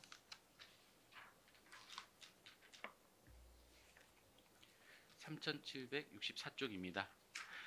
피고인은 윤석열 전 대통령이 비상계엄 선포를 위해 퇴실하기 전에 피고인이 외교부 장관에게 반대 의견을 말해보라고 했다고 하면서 외교부 장관만 비상계엄을 반대하는 말을 하였다라고 진술합니다. 3765쪽입니다. 피고인은 최상목 전 장관에게도 집무실에 들어가서 말씀을 드리라고 했다고 주장을 하나 그 어떤 취지로 말했는지는 구체적으로 나와 있지는 않습니다. 3770쪽입니다. 피고인은 국무회의 구성원 과반수가 출석하여야 개의할 수 있다는 것을 비상계엄 선포 전에 이미 알고 있어서 11명 이상의 국무위원 등이 출석하여야 한다는 것을 알았음이 확인됩니다. 3779쪽입니다. 피고인은 비상계엄 선포 이후 국무총리실 집무실 책상 위에 문건을 놓아두었다가 다음날 아침에 다시 발견하여 노란색 파일철에 담아 책상 위에 두었다고 진술합니다.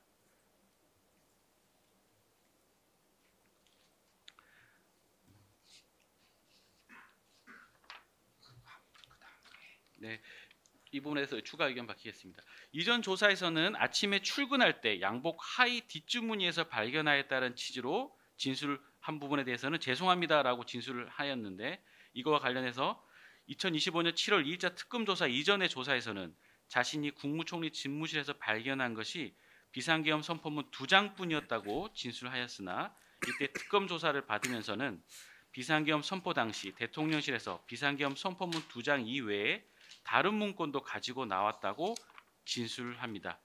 또한 이러한 허위 진술 동기와 관련해서 피고인이 대통령실에서 가져나온 문건을 세절기에 파쇄한 것이 마음에 걸려서 비상계엄 선포문 2장만이라고 진술한 것이라고 진술하였습니다.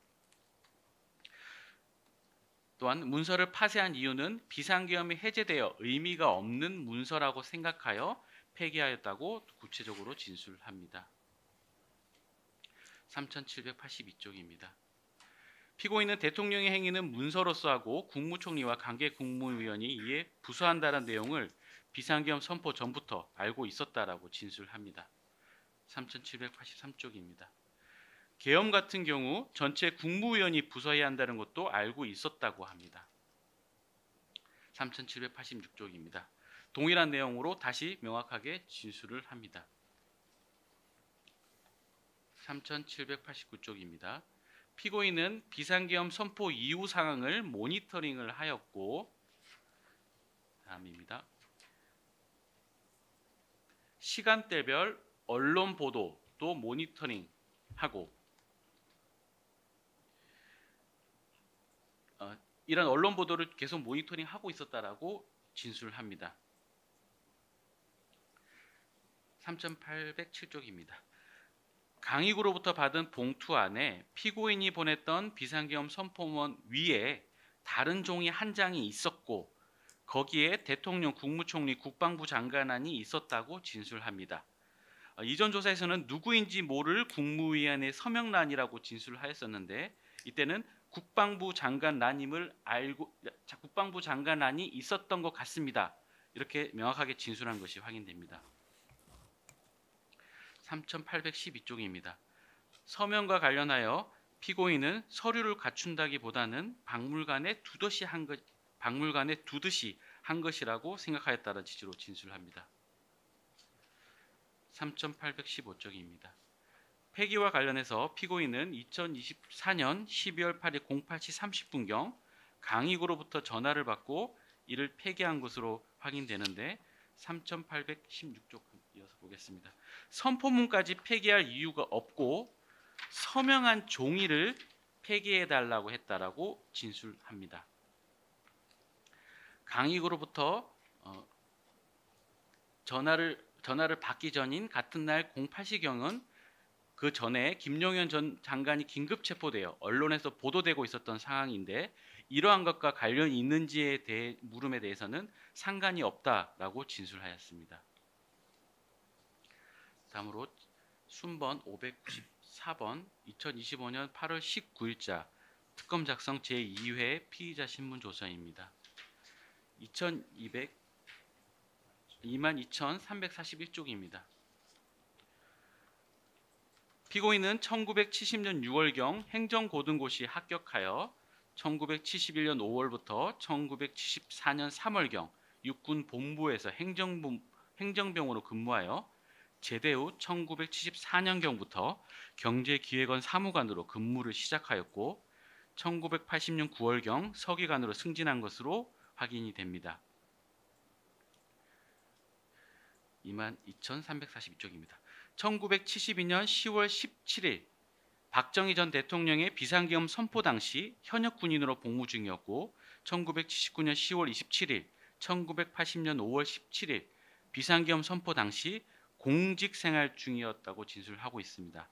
당시 비상계엄 선포 관련자들이 내란으로 처벌받은 사실을 알고 있었던 취지로 진술합니다. 22,344쪽입니다. 피고인은 야당이 국회 과반수인 상황에서 대통령이 비상계엄을 선포한다는 것은 국회의 기능을 정지하지 않는 이상 비상계엄을 유지할 수 없다는 것을 알고 있었다라고 진술합니다. 22,346쪽입니다. 피고인은 2024년 9월경 계엄령 준비설이 언급된 시기에 친이 쿠데타라는 단어를 검색해 본 것이라고 생각된다라는 취지로 진술합니다. 22,349쪽입니다. 피고인은 이전 조사에서 계엄 선포 용건이 무엇인지 알고 있었다라고 진술을 하였던 것을 조금 전에 제시해드렸었는데 이번 조사에서는 다시 진술 번복하여 계엄의 선포 요건을 모른다라고 진술하였습니다. 22,376쪽입니다.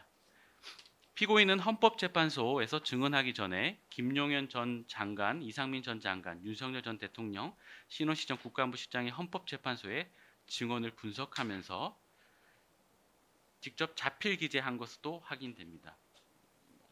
22,377쪽. 네. 제가 자필로 기재한 것은 맞습니다. 라고 진술하였습니다. 피고인은 국무총리와 국무위원들이 대통령의 옳지 않은 정책 등에 대해서는 반대 의견을 표시하고 토론하여야 한다라고 진술합니다. 22,394쪽입니다. 피고인은 이번 조사에서 대통령 CCTV 영상을 확인한 후 조사를 진행하자 헌법재판소에서 위증한 사실을 모두 인정한다고 진술을 하였습니다. 위증을 한 이유에 대해서 부분에서는 대통령실에서 가지고 나온 문건을 세절한 것이 법적으로 문제가 된다는 것까지 알지 못하였지만 일반적으로 문서를 함부로 세절하는 것이 적절하지 않다고 생각하였습니다. 라고 진술하였습니다. 22,395쪽입니다. 앞서 제시했던 조사에서는 피고인은 포고령을 받은 사실이 없다라고 진술을 하였으나 이번 조사에서 김영호 전 장관이 피고인이 소지한 문서에서 포고령을 보았다는 취지로 진술한 사실이 제시를 받고 피고인이 집무실에서 포고령을 받았다라고 진술합니다. 22,400쪽입니다.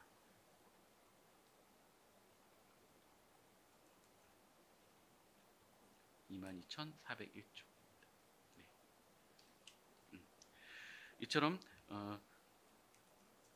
이때 피고인은 저는 집무실에서 누군가로부터 포고령을 받았지만 특별한 지시나 문건을 받은 사실이 없습니다. 라고 다시 진술을 명확하게 하였습니다. 22,401쪽 이어서 하겠습니다. 피고인의 최상목 전 장관의 지시 문건에 대해서도 그 내용을 본 적이 없다라고 진술을 하였었는데 이번 조사에서는 CCTV 영상 등을 통해 확인이 되자 예비비 내용이 기재되어 있다고 진술을 다시 번복한 사실이 확인됩니다. 22,406쪽입니다. 김용현 전 장관이 손가락으로 표시하는 것은 이런 수를 나타내기 위한 행동으로 보인다라고 진술하였습니다. 피고인은 당시 최상목 전 장관이 받은 문건에 국가비상입법기구 관련 예산 편성을 할 것 시라고 기재되어 있던 것을 보았다라고 구체적으로 진술하였습니다. 22,425쪽입니다. 피고인은 이상민 전 장관과 대적기실에 남아 독대를 할 때 이상민 전 장관의 일정표를 본 사실이 없다라고 진술합니다. 위증과 관련하여 피고인은 자신의 기억에 반하는 내용을 진술하였다고 인정하였습니다. 또한 구체적으로 종이를 접어서 주머니에 넣은 것을 기억하고 있었다고 진술하고 있습니다. 다음 파일입니다.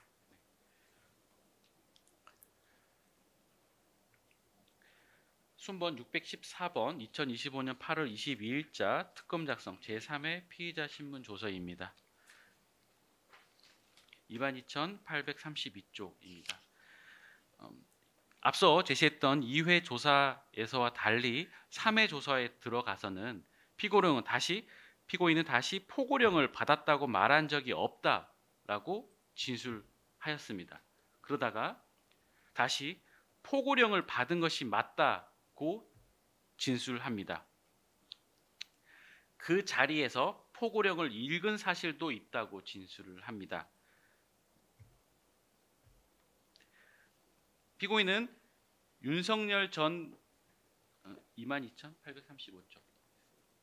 피고인은 윤석열 전 대통령 또는 김용현 전 장관으로부터 집무실에서 포고령을 받았을 것이라는 취지로 진술을 합니다. 22,836쪽에 피고인은 21시 49분경에 포고령을 읽었을 것 같다라고 진술을 합니다. 22,837쪽입니다. 포고령에 기재된 전공의 파업 부분을 읽고 그 내용 자체만으로도 매우 놀라웠다고 진술합니다.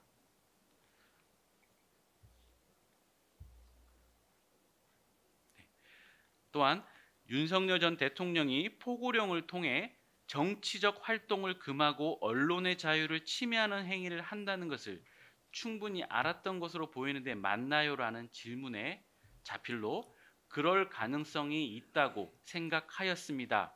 라고 직접 기재를 하였습니다. 22,840쪽입니다.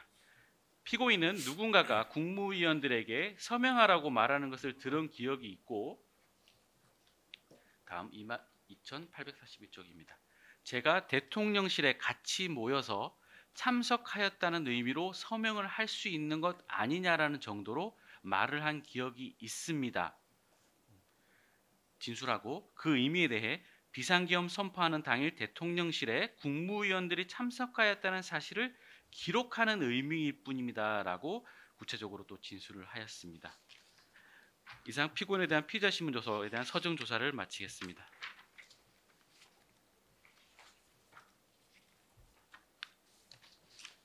네, 다 마무리하신 거죠? 네, 됐습니다. 혹시 뭐 바로 의견 하실 게 말씀하실 게 하시고 다음에 몰아서 하시겠습니까? 네. 네, 그러면 검찰에서 이제 추가 증거만 이제 서정 조사를 하면 되는 거고요. 추가 증거와 이상민 장관 조서 이렇게. 그리고 그 관련자들 조서 한 3개 정도인데 다 동의한 조서입니다. 아, 네. 예. 이상민 거 말씀하시는 건가요? 그 말씀드려. 추가 증거는 아직 신청을 안 하신 거 아닙니까? 예. 예, 그러니까 그 조속한 시일 내에 신청하도록 하겠습니다. 예, 제가 말씀드린 것처럼 다음 주 수요일 날 종결을 목표로 하는 거라서 서면도 맞춰서 미리 좀 제출하시기 바랍니다. 보시고 의견도 제시해 주시기 바랍니다. 예. 네. 그리고 공판 조서 외에 그 증인이 그 헌법재판소의 증인 신문한 부분과 관련해서 그 동영상을 그 증거로 추가로 신청하겠습니다. 그 헌재 증언 녹취록은 있는데 그게 실제로 그 동영상으로 재현되는 부분하고 그다음에 국회 그 국정 그 특위에서 증언하는 내용에 대해서 추가로 동영상을 증거로 신청할 예정이고 오늘 사보는 일단 피고인 측에는 제공을 했습니다. 그러니까 녹취록은 증거로 신청하셨는데 네, 동영상을 제출하시겠다 이 말씀이신 거죠? 그렇습니다. 뭐 특별히 문제될 만한 건 아닐 걸로 보이는데 일단 뭐 제가 말씀드린 것처럼 좀 명확하게 정리는 해주셔야 될 것 같습니다. 어디까지 증거인지 뭐 증거 신청하시는지 그래서 그 부분은 의견서로 저희가 명확하게 특정해서 제출하도록 예, 예, 하겠습니다. 예. 그래서 변호인들께서 의견 제시를 할 수 있도록 기회를 드려야 되기 때문에 명확하게 정리하시기 바랍니다. 하실 말씀 있으신가요? 없습니다. 증거 주시면 네. 그 증거 제출 받고 말씀을 올리겠습니다. 네. 그러면 이제 소정 조사 지금 가능한 부분은 다 마무리되었고요. 추가된 부분은 뭐 자체로 크게 시간은 안 걸릴 걸로 보이는데요. 남은 거는 이제 피고인 신문도 이제 준비하셔야 될 것 같습니다. 1시간씩 예상을 했고요. 맞춰서 미리 좀 준비를 하시고 증거 목록을 한번 검토해 보시고 혹시 문제가 있는 부분이 있으면 미리 좀 말씀해 주시기 바랍니다. 저희도 이제 한번 법정에서 같이 한번 확인할 텐데 목록 중에 정리가 안 된 부분이 있는지 그래서 이제 한번 미리 체크해 보시고 문제가 있는 부분은 바로 말씀해 주시면 제가 보고 검토해서 바로 의견을 드리거나 뭐 그렇게 진행하도록 하겠습니다. 그래서 증거 목록 부분 정리가 필요할 것 같은데 그것도 미리 한번 보시기 바랍니다. 이제 그렇게 되면은 이제 구형과 최종 변론 이렇게 이제 진행하면 될 것 같고요. 네, 오늘 뭐 진행은 이 정도 하면 될 것 같은데 오늘 뭐 하시고 싶은 말씀 있으신가요? 없으시고. 없습니다. 네. 오전에 말씀드린 것처럼 이번 주 수요일 날 정의신문이 예정되어 있는데 법정 질서 위반 행위가 있을 가능성도 있다고 봅니다. 그래서 저에게 맞춰서 재판부에서 준비를 해서 이 사건이 중요 사건이고 신속한 종결이 필요한 사건인 점을 고려해서 법정 질서 위반 행위가 있으면 그게 맞춰서 저희가 적절한 제재가 이루어질 수 있도록 준비를 하겠습니다. 그래서 법정에 소란 행위 등이 있을 때는 관련 법규상 최장이 20일 동안 감치할 수 있도록 규정이 되어 있습니다. 그래서 그런 위반 행위가 있으면 재판부에서 적절하게 법에 맞춰서 제재 조치를 취할 것임을 미리 말씀을 드립니다. 네, 뭐 더 하실 말씀 없으시면 오늘 재판장님 오늘 그 서중 조사 끝난 그 증거 자료에 대해서는 제출하도록 하겠습니다. 예, 제출하시죠. 네, 또 뭐 하실 말씀 있습니까? 없습니다. 하실 말씀 없으시면 재판 마치겠습니다. 네, 수고하셨습니다.